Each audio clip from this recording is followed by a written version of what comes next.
안녕하세요. 김종길 국어논술학원 중학교 2학년 여름학기 설명회입니다. 먼저 목차부터 말씀드리겠습니다.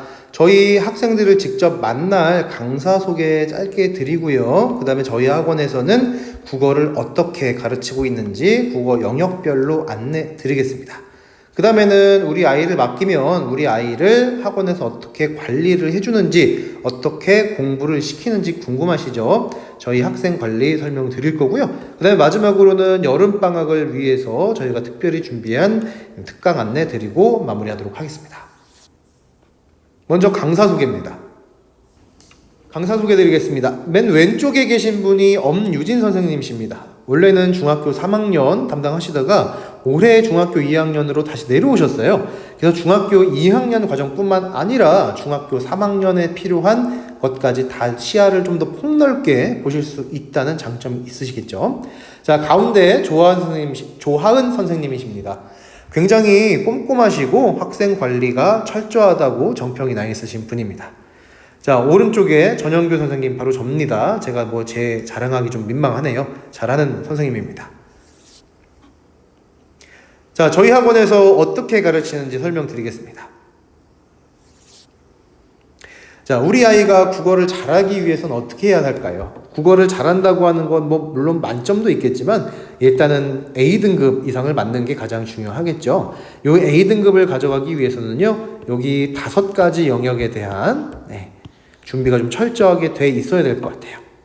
근데 이 5가지 영역 중에서 어머니들 가장 중요한 게 뭘 것 같으세요? 바로 어휘입니다. 국어라고 하는 건 결국에는 아주 단순하게 말하면 글을 읽는 분야잖아요. 근데 이 어휘력이 부족하면은요, 어떤 글이든 제대로 읽어낼 수가 없더라고요. 자, 결국엔 독서 논술도 그렇고, 비문학도 그렇고, 문법도 그렇고, 문학도 그렇고, 뭔가를 읽고 풀어야만 하는 것이기 때문에 어휘가 굉장히 중요하다, 이 말씀 드리고 싶습니다. 자, 그러면 여기 5가지 영역들을요, 저희 학원에서 어떻게 대비하는지 보여드릴 텐데요. 일단 교재 한번 보실까요? 예, 저희 학원에서는 지금 이런 교재들을 사용하고 있습니다. 이쪽 세 권들이 이제 단어장이라고 해서 아까 말씀드렸던 어휘를 챙기는 부분이고요. 네, 여기 가운데 원고지예요. 이게 원고지라서 우리 아이들이 책을 읽은 다음에 독서 감상문을 기록하는 그런 원고지가 되겠습니다. 그 다음에 이쪽에 있는 책들은요, 우리 아이들이 실제로 공부하게 될 정규 강의 교재가 되겠습니다. 이 교재들 설명 바로 이어 드리겠습니다. 자, 먼저 어휘입니다. 자, 국어의 기초 체력이라고 볼 수 있죠. 어휘력. 이게 분명 기초인데 이게 국어뿐만 아니라 제가 봤을 때는 모든 과목에서 다 기초 체력이 되더라고요. 자, 이 어휘를 제대로 잡지 못하면은요, 물론 과학이나 아니면 수학도 그렇고요, 도덕, 역사 이런 과목들이 다 글이 적혀 있으니까 결국엔 교과서 안에 쓰여 있는 글이 무슨 말인지를 알아야 높은 점수들이 나오더라고요. 네. 그래서 어휘력 굉장히 중요하다. 국어뿐만이 아니라 모든 과목에서 다 중요하다. 그 말씀 드리고 싶어요. 그래서 우리 아이들이 교과서 속에 사용된 어휘들을 잘 잡아야 되겠고요. 한자성어 알아야 되겠고요. 자, 그 다음에 문학 개념은요, 우리 아이들이 문학이 어렵다, 시가 어렵다 이런 얘기할 때 정말 작품 자체가 어려운 경우는 별로 없더라고요. 자, 우리 아이들이 시가 어렵다고 하는 말은 결국에 무슨 말이냐면 작품 자습서 같은 거 볼 때 여러 가지 말들이 적혀 있잖아요. 예를 들어서 진달래꽃은 반어법이 사용됐다 그러면 이 반어라는 것 자체를 잘 이해를 못하는 거예요. 그렇기 때문에 진달래꽃 설명하면서 자, 이 작품은 반어적으로 화자의 슬픔을 드러내고 있어 이런 말이 나왔을 때 이게 무슨 말이지? 그러니까 해석이 잘 안 되고 이해가 안 간다고 하는 겁니다. 결국에 문학을 제대로 잘 하기 위해서는 여러 가지 개념어들을 잡아가야 되겠습니다. 속담은 당연하고요. 자, 그럼 이렇게 중요한 어휘를 우리 학원에서는 어떻게 대비를 하고 있을까요? 바로 종길이 단어장이라고 하는 단어장으로 관리를 하고 있습니다. 이 종길이 단어장 지금 중2인데 중1도 있고 중2도 있고 중3도 있어요. 총 3개 학년 1학기용, 2학기용 해서 모두 6권이 준비되어 있고요. 한 권당 대략 한 700여 어휘가 들어가 있습니다. 그래서 이거를 6권을 모두 다 한다 그러면 뭐 4,000개 이상의 어휘를 중학교 졸업할 때까지 가져간다라고 보시면 되는 거죠. 그럼 이 4,000개의 어휘를 어떻게 테스트를 하고 관리를 해주냐면요. 자, 이 단어장이 몇 개, 18개 정도의 챕터로 구성되어 있어요. 우리 학생들은 한 개 챕터를 한 주에 외워와야 됩니다. 이렇게 외워온 챕터를 저희가 수업 시간에 테스트를 볼 거예요. 테스트는 모두 15문항으로 구성되어 있고요. 요 15문항 중에서 13점 이상을 맞지 못하면 수업이 끝난 후 남아서 다시 외우고 테스트를 봐야 합니다. 다시 말해서 우리 아이가 학원 갔다가 다시 집으로 돌아왔어요. 집에 왔다는 얘기는 15문항 중에서 13개 이상을 외웠다는 뜻입니다. 왜냐면 외우지 않으면 집에 안 보내니까요. 그죠? 자, 그리고 우리 아이들이 2주, 3주, 4주 이렇게 넘어가면은 4주 정도 되면은 그 전에 1주차에 했던 거 많이 까먹죠. 그죠? 그래서 저희가 이제 매 4주마다 총 테스트를 봐요. 그래서 4주 분량을 얼마나 잘 기억을 하고 있는지 테스트를 봐서 옛날에 외웠던 단어들을 까먹지 않도록 또 주기적으로 확인하고 있습니다. 자, 다음 독서 논술 파트입니다. 이거는 크게 독서와 논술 파트 두 개로 나눠서 봐야 될 것 같아요. 일단은 논술부터 한번 살펴보겠습니다. 자, 논술은요, 한마디로 말하면 책 읽기예요. 책 읽기. 우리 아이들이 책 정말 안 읽죠. 읽기 싫어하고요. 그죠? 근데 책이라고 하는 건 여기 사진에서처럼 여러 가지 아이디어와 그 다음에 사고 능력을 증진시키는 굉장히 중요한 활동이죠. 그럼 우리 아이들 어떤 책을 어떻게 읽혀야 되는지, 어떤 식으로 지도를 해야 되는지, 이제부터 말씀드리겠습니다. 자, 저희 교재예요. 독서 논술 교재인데요. 독서 논술 교재는요, 일단 비문학이라고 하는 게 있고, 그 다음에 이제 논술이라고 책 읽는 부분이 있어요. 요 비문학 부분 조금 이따가 말씀드리도록 하겠고요. 먼저 여기 독서 논술부터 한번 말씀을 드려볼게요. 자, 독서 논술은 이제 2주차, 4주차 이때 배우게 되는데, 요 한 주에 배우는 내용 요 4개입니다. 이렇게 배우는 거예요. 자, 요 4개 챕터는 어떻게 구성되어 있냐면요. 제일 첫 번째로는 책 소개가 들어갑니다. 잘 안 보이시죠? 다시 써드리겠습니다. 자, 책 소개가 들어갑니다. 이 책이 어떤 책이고, 누가 쓴 책이고, 그 다음에 이 작품이 나온 배경, 사회문화적 배경이 무엇인지를 소개를 해줘서 우리 아이들이 이런 책이구나, 저런 책이구나 조금 감을 잡고 들어갈 수 있게 합니다. 두 번째로는 about book이라고 해서요.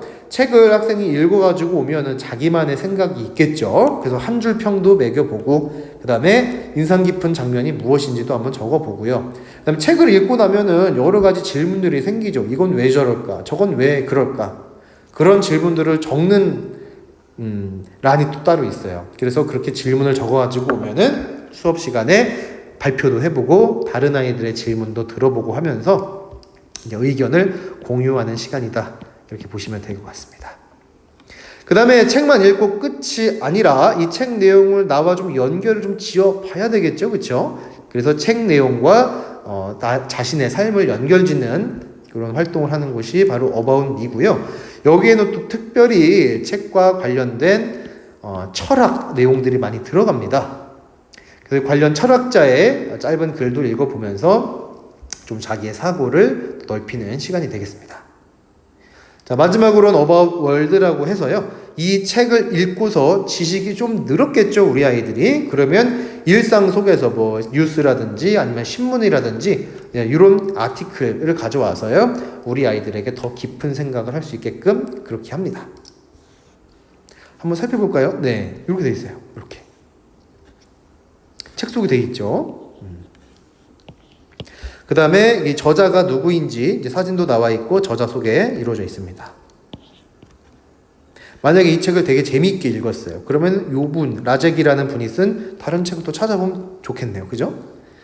자, 그 다음에 작품 배경이라고 해서요. 이 책이 왜 쓰였는지, 어떤 사회 문화적 배경에서 나왔는지 저희가 또 정리해놨습니다. 자, 여기가 이제 About 북이라고 해서 아까 그 책에 대한 한 줄 평도 적어보고 그 다음에 본인 나름대로의 별점도 매겨보고 그 다음에 인상 깊은 장면이나 문구 같은 걸 막 써보는 거예요. 여기다 이렇게 써서 발표도 한번 해보고 다른 친구들 생각도 들어보고 그런 시간입니다. 자, 그 다음에는 비문학이에요. 이 비문학이 뭐냐면 한마디로 우리 수능 국어를 대비하는 과정이다. 이렇게 보시면 좀 더 좋을 것 같아요. 요새 그 수능 국어가 어려워진다더라라는 말씀 많이 들으셨죠? 근데 수능 국어가 어려워진다는 얘기는요, 뭐 문학이나 아니면 문법 같은 것들, 요런 것들이 어려워진다는 얘기가 아니라요, 여기 비문학이라고 하는 게 어려워진다는 뜻이에요. 비문학을 공식적인 명칭은 독서라고 하거든요. 그래서 저희가 독서 논술이라고 이름을 붙인 겁니다. 근데 보통은 이제 현장에서는 비문학이라는 말을 더 자주 쓰죠.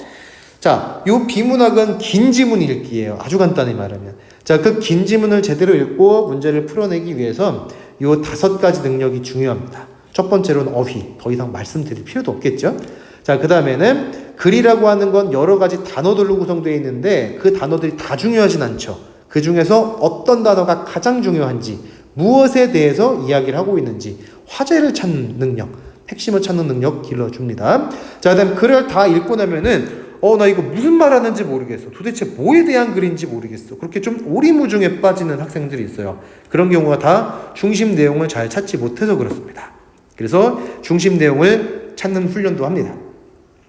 실제로 문제를 풀어내기 위해서는 지문 안에 들어있는 세부 정보를 확인하는 것이 굉장히 중요해요.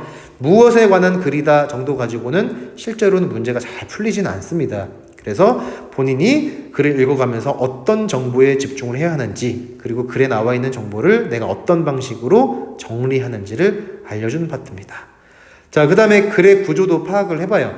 요새는 이 글의 전개 방식, 펼쳐지는 방식을 묻는 문제들이 좀 있거든요. 근데 뭐 2가지 대상을 주고서 통합을 해서 설명을 한다든지, 아니면 2가지 대상을 비교 대조하면서 설명한다든지, 이러한 전개 방식을 묻는 문제가 나오는데 우리 학생들이 글의 전개 방식을 잘 모르는 친구가 굉장히 많습니다. 그래서 저희가 이것도 훈련을 합니다. 자, 이렇게 비문학을 대비하는 시간은 여기는 홀수차로 들어가 있네요. 그래서 1주, 3주, 5주차에 그렇게 들어가 있어요. 여기 지금 잘 안 보이시죠? 이 뒤에 또 나옵니다. 바로 보여드릴게요. 네. 자, 이렇게 나와 있어요. 사실적 독해로 내용 일치형 문제를 풀자 이렇게 나와 있고요. 자, 여기서는 이제 문단의 화제 찾기가 중요하네요. 화제라고 하는 것은 아주 간단히 말하면 핵심어 이렇게 보시면 될 것 같아요. 그죠? 자, 근데 핵심어가 중요하다, 화제가 중요하다, 이런 말은 누구나 다 할 수 있죠. 근데 저희 교재, 저희 학원만의 특징이 뭐냐면요, 실제로 화제가 무엇이고, 그 다음에 그것을 어떻게 찾아야 하는지 저희가 자세하게 설명도 해두고, 그것을 또 수행까지도 해본다는 겁니다. 그리고 그렇게 화제어를 찾는 연습을 했으면 실제 기출문제를 가지고 문제를 또 풀어보게 돼요. 여기 2개 있는 문제들이 화제어를 찾는 능력 가지고 푸는 문제들이거든요. 네, 그래서 이렇게 문제도 훈련을 하면은 우리 아이들이 화제도 잘 찾고 문제도 잘 풀고 그렇게 됩니다. 자, 다음은 문법이에요. 문법 걱정들 많이 하시죠. 아직 뭐 수능이다 이런 건 아직은 조금 와닿지는 않으실 거예요. 근데 문법은 확 와닿으시죠. 우리 아이 문법 어려워하고 잘 못하니까요. 자, 우리 아이들이 문법을 못하는 이유가 뭘까요? 일단 원인이 분명해야 솔루션을 제시할 수가 있겠죠. 사실 문법이요, 어머니들 초등학교 때 하고요, 그 다음에 중학교 1학년 때 다 배웁니다. 다 배우는데 왜 우리 아이가 이렇게 어려워하냐면, 초등학교 때는 솔직히 공부 열심히 잘 안 하죠. 네, 잘 하지 않고요, 많이들 까먹습니다. 그 다음에 중학교 1학년 때도 문법을 하기는 하지만, 네, 우리 아이들이 자유학기제다 그래서 시험을 안 보니까 여기에 대한 내용을 잘 기억을 못해요. 근데 중학교 2학년 때는 시험이 무엇을 기준으로 나오냐면 초등학교 때랑 중학교 1학년 때랑 배웠던 걸 다 안다는 전제 하에서 문제가 출제가 되니까 이게 그래서 어려운 겁니다. 그래서 우리 아이들은 첫 번째 어떤 얘기를 하냐, 선생님 공부할 양이 너무 많아요, 그런 얘기를 해요. 왜 그래요? 그럴 수밖에 없는 것이 초등학교 때 하고 중학교 1학년 때 공부를 안 했으니까 많아질 수밖에 없는 거죠. 두 번째로는 문법 용어가 너무 어려워요, 이런 얘기도 많이 해요. 놀라지 마시고 실제로 우리 아이들이요, 자음과 모음이 뭔지도 모르는 아이들도 되게 많습니다. 자음과 모음이 뭔지도 모르는데 명사, 동사, 형용사, 서술어, 접사, 어간어미 이런 개념은 당연히 못하겠죠. 그 다음에 세 번째로는요.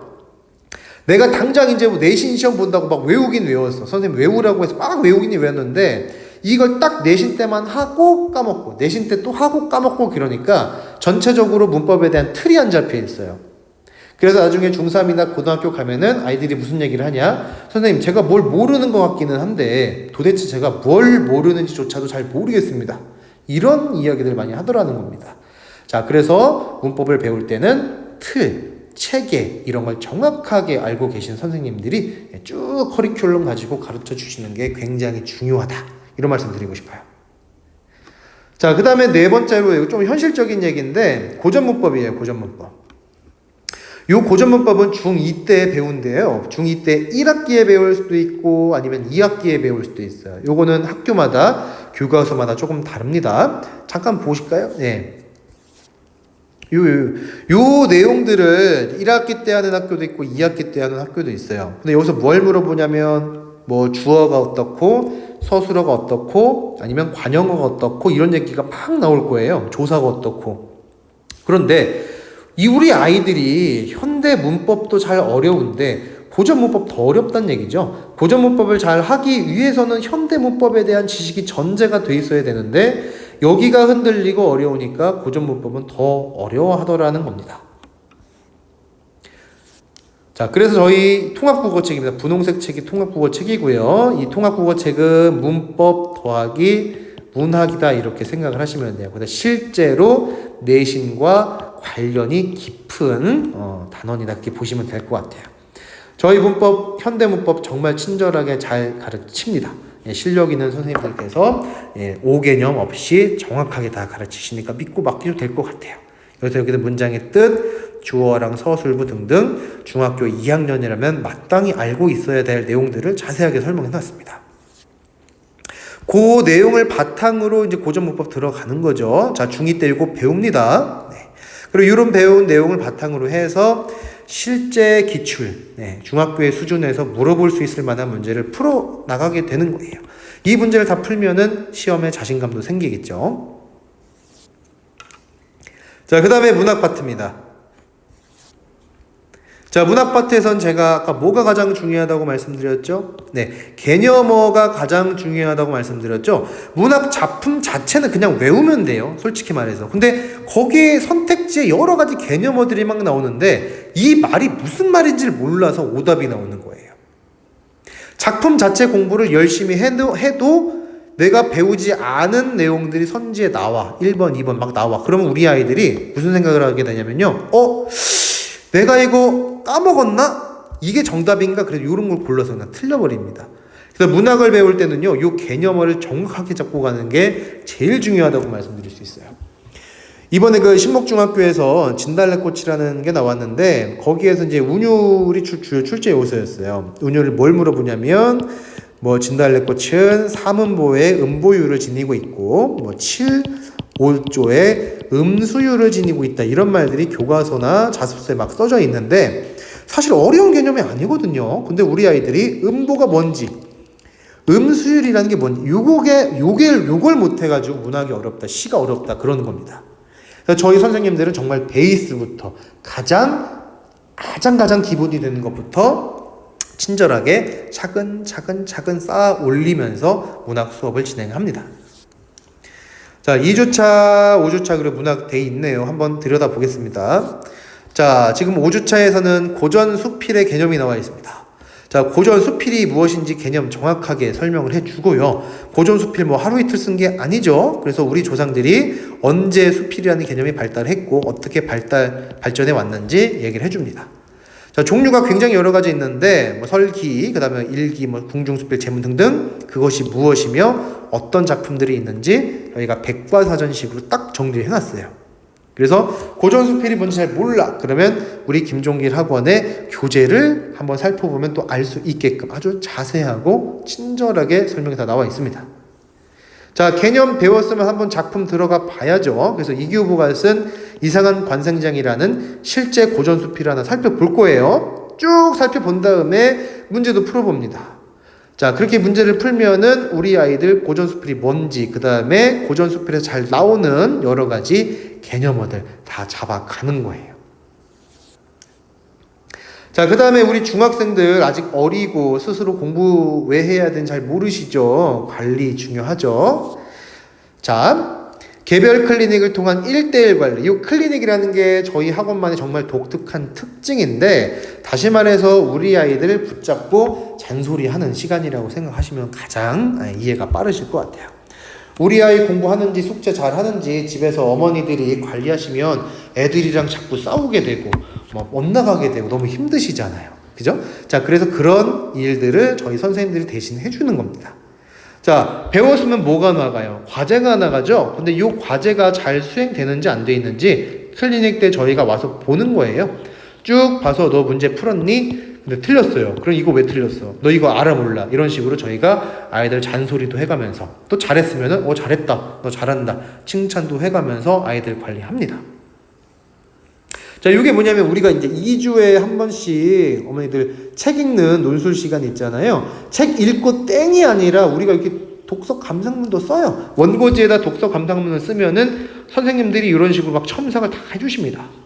예. 그럼 이거 어디다 쓰느냐? 이거 어디다 쓰냐면요, 그냥 학교 독서 기록부에 그냥 내면 되는 거예요. 그러면 우리가 학생부 관리도 저절로 되는 거죠. 그래서 뭐 독서 기록장을 채우기 위해서 일부러 무슨 책을 찾아 읽지 않아도 되고요. 저희 학원에 보내주시면 첨삭까지 다 한 좋은 글로 우리 아이 학생부 챙길 수 있게 되는 겁니다.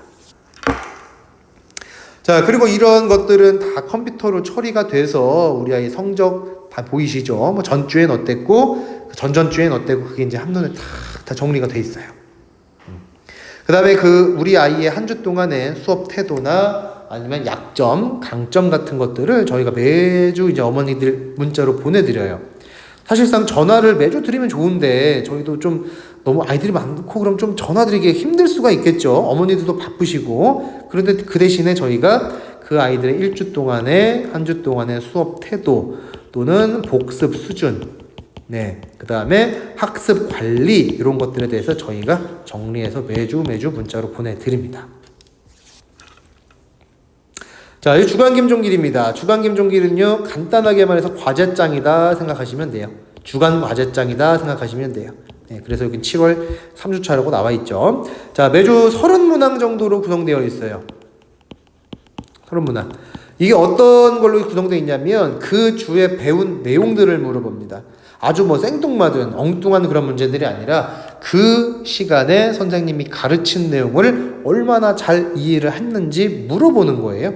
그래서 수업 잘 듣고 복습 열심히 한 친구들은 잘 풀겠죠. 혹은 잘 복습을 했다 하더라도 풀다 보면 또 내가 모르는 게 나올 수도 있어요. 그렇죠? 그러면 클리닉 때 와서 물어보면 되는 거예요. 그런 식으로 성적이 높아지는 겁니다. 문법도 들어있고 문학도 들어있네요. 자, 그 다음에 여기 보시면 이제 비문학도 들어있어요. 고등학교 가면은 가장 중요한 게 비문학이라고 말씀드렸죠. 근데 비문학 실력이 하루 이틀 만에 막 늘지가 않더라고요. 그래서 빠르면 빠를수록 좋습니다. 중2 때부터 비문학 대비시킵니다. 그 다음에 여기 보시면 또 신문기사 읽기라고 돼 있잖아요. 그래서 그 주에 뭐 좋은 신문기사, 아이들이 읽어볼 만한 신문기사 저희가 편집해서 같이 보내드립니다. 자, 한번 과제 최종 정리 한번 해볼까요? 2주에 한 번씩 독서 기록장 쓰고요. 그 다음에 매주 어휘 테스트 봅니다. 그 다음에 여기 주간 김종일도 들어가죠. 자, 이게 뭐냐면 종길고사라는 게 있죠. 종길고사. 종길고사입니다. 자, 종길고사가 뭐냐면 우리 학원에 다니는 전체 2학년 학생들이 다 보는 거예요. 우리 아이가 뭐 월촌이야. 근데 월촌 중학교에서 100점을 맞았어요. 그럼 잘하는 것 같죠? 근데 우리 아이가 정말 잘할까? 신목 아이들이나 양정 아이들이나 목동이나 모군 아이들 사이에서도 잘할까? 이거 궁금하시잖아요. 그쵸? 그래서 저희 학원에는 뭐 월촌 아이들이나 신목 아이들만 다니는 게 아니라 요 목동권 아이들이 두루두루 다니기 때문에 종길고사를 통해서 우리 아이의 목동 안에서의 객관적인 위치를 확인할 수가 있다라는 겁니다. 그래서 우리 아이가 어떤 부분이 약한지 아니면 정말 어떤 부분이 더 강한지 혹은 전체 목동권에서 우리 아이의 수준이 어느 정도가 되는지 확인할 수 있는 중요한 시험입니다. 자, 여름방학 일정 말씀드려 볼게요. 이거 아까 제가 종길고사 말씀드렸죠. 요게 8월 1일, 2일 토요일, 일요일 양일간에 걸쳐서 시행이 됩니다. 요거 저는요 적극적으로 추천드려요. 뭐 돈 드는 것도 아니고 따로 꼭 한번 보세요. 이건 정말 중요합니다. 네, 정말 적극 추천드리고요. 자, 그 다음에 8월 9일에 중요하네. 최상위반 오픈 들어갑니다. 저희가 내신 성적 하고요. 그 다음에 여기도 본 종길고사 성적 하고요. 합산해서 정말 최상위, 정말 수준 높은 친구들만 따로 모아서 최상위반 오픈할 거예요. 그래서 여기 반은 최대 10명 잘 안 넘깁니다. 지금 현재 오픈할 때는 10명도 아니고 한 7명 정도 생각하고 있거든요. 그래서 저희 학원에서 한 20명 중에 1명? 예, 그 정도만 최상위반에 들어갈 수 있는 자격이 있는 겁니다. 그래서 정말 잘하는 학생들끼리 모여서 정말 좀 더 수준 높은 교재 가지고 공부를 하게 되는 겁니다. 자, 그 다음에 8월 12일에는 자, 평일반이 오픈이 되네요. 요게 이제 원래 보통 국어학원이 토요일, 일요일만 열리잖아요. 그래서 저희도 지금 중학교 2학년 과정은 주말에만 반이 오픈되어 있는데 평일에 바쁜 아이들이 좀 있더라고요. 그래서 뭐 평일에는 수업 없나요? 이런 문의들이 많이들 하셔가지고 저희가 또 평일에 아마 수요일이 될 것 같습니다. 요 수요일에 평일반 오픈할 겁니다. 네, 주말에 좀 바쁜 친구들은 요때 한번 보내주셔도 괜찮을 것 같아요. 자, 여름방학 특강 안내 드리고 마무리하도록 하겠습니다. 문할못입니다. 자, 문할못 뭐냐? 문법 이거 알면 못 푸는 문제 없지. 그래서 문할못이에요. 문학 이거 알면 못 푸는 문제 없지. 그래서 문알못입니다. 자, 크게는 이제 문법 특강하고 문학 특강 두 개 있어요. 네, 문법 먼저 말씀드릴게요. 문법 우리 아이들 뭐부터 잡아야 된다고 말씀드렸죠? 네, 중학교 1학년 문법 총정리부터 해야 된다고 말씀드렸죠. 중학교 1학년 문법 총정리는 물론이고요. 중학교 2학년, 그 다음에 3학년 올라가서 배울 내용까지 우리가 함께 합니다. 총 4강, 4주로 이루어져 있고요. 네, 들어보시면 정말 도움 많이 될 겁니다. 자, 그 다음에 문학, 이거 알면 못 푸는 문제 없지. 문학에서 중요한 게 뭐라고 말씀드렸죠? 네, 개념어가 중요하다고 말씀드렸죠. 근데 개념어만 사전식으로 외우면 재미가 없잖아요. 그래서 중요한 현대소설 지문들 가지고 우리가 문학 개념 같이 살펴볼 겁니다. 아이고, 어느 순간 끝이 났네요. 네, 들어주셔서 감사하고요. 특강이나 수업이나 혹은 뭐 선생님이나 등등 여러 가지 질문 많으실 것 같아요. 그런 질문들은요, 요 밑에 나와 있는 저희 중등부 대표번호로 전화 주시면 되겠습니다. 자, 긴 그 설명에 들어주셔서 정말 감사합니다. 여기까지 마치겠습니다.